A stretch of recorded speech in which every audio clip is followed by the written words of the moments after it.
विधाएं उपन्यास अंश काला पादरी तेजिंदर।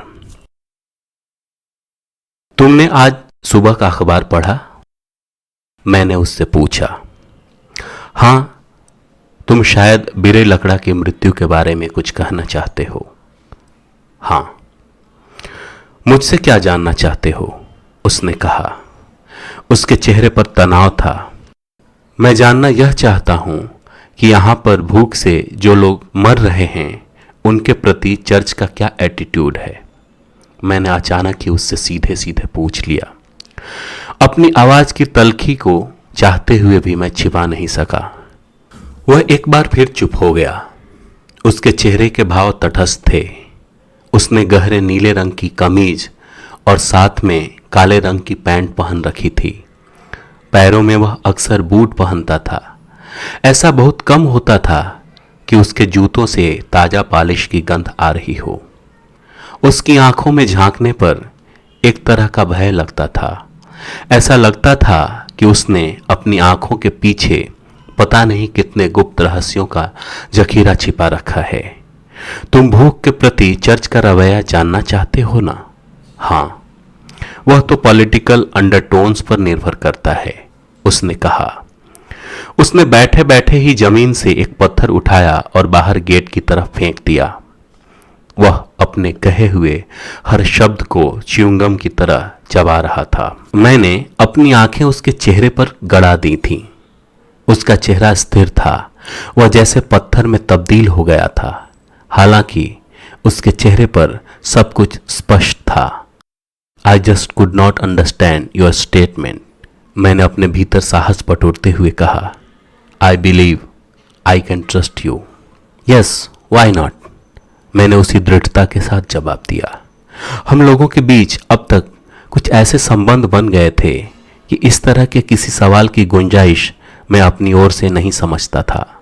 पर जब उसने इस तरह पूछा तो मुझे आश्चर्य नहीं हुआ। सुनो, बिरई लकड़ा का परिवार अगर कन्वर्ट होता तो इस तरह भूख से नहीं मरता, उसने कहा। वह अभी भी लगभग तटस्थ आंखों से नीचे जमीन देख रहा था। पर मैंने कुछ कहने की कोशिश की। मेरी पूरी बात सुनो, उसने मुझे रोक दिया। मैं चुप हो गया। यह तो हुई एक बात, पर यह पूरा सच नहीं है। दूसरी बात ध्यान से सुनो। जब से राज्य में हिंदूवादी सरकार सत्ता में आई है और यहाँ का पैलेस सत्ता से बाहर हो गया है, तब से वे चर्च के काम में जगह जगह ऑब्स्टेकल्स डाल रहे हैं। तुमने अखबारों में भी पढ़ा होगा कि वनवासियों का शुद्धिकरण हो रहा है, उनकी वापस हिंदू धर्म में बहाली हो रही है। इट्स ऑल रिडिकुलस, उसने कहा। लेकिन तुम पॉलिटिकल अंडरटोन्स की बात कर रहे थे। मैं उसे वापस खींच लाया। हाँ, मैं कह रहा था कि अगर इस अकाल के समय कोई और सरकार होती तो राय साहब चर्च से कहते कि हमारी मदद करो और चर्च मदद करती। पर यह हिंदूवादी सरकार चर्च से नहीं कहेगी और न चर्च पैलेस से कहेगी। पैलेस लोगों को यह बताना चाहता है कि देखो, जब तुम लोग हमारी सरकार नहीं चुनते हो तो लोग कैसे भूख से बिलबिला कर मरते हैं। ऐसे में अगर चर्च लोगों को अनाज दे तो वह पैलेस विरोधी हो जाएगी। तुम बताओ, चर्च क्या यह अफोर्ड कर सकती है? नहीं कर सकती, उसने कहा।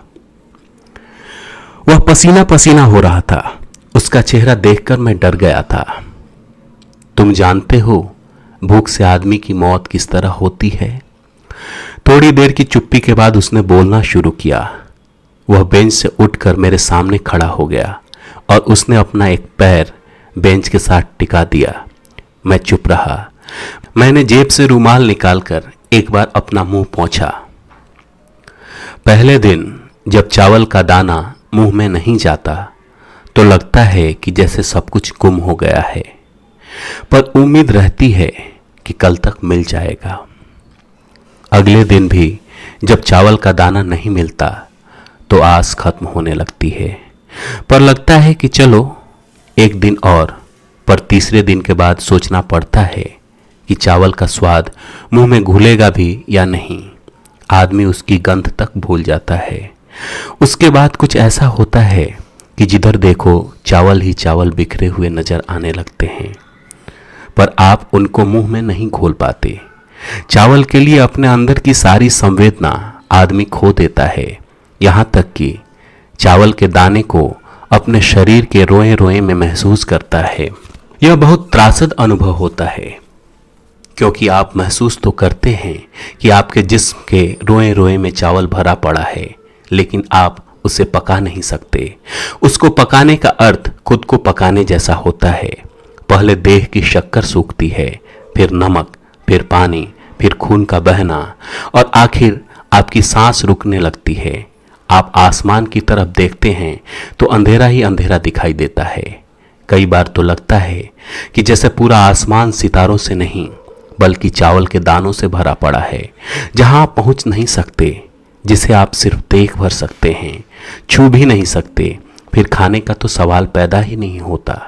और अगर आप बिरई लकड़ा हैं और राज्य में पैलेस विरोधी सरकार है तो चर्च आपको पूछेगी नहीं, पर पैलेस का कोई आदमी आपको बीजापुरा से उठाएगा और अंबिकापुर के जिला अस्पताल में लाकर भर्ती कर देगा। फिर अखबार वाले आएंगे, टीवी और रेडियो वाले आएंगे अपने अपने बड़े बड़े कैमरों के साथ। पैलेस की महारानी खुद आएंगी और आपसे पूछेंगी कब से चावल नहीं खाया।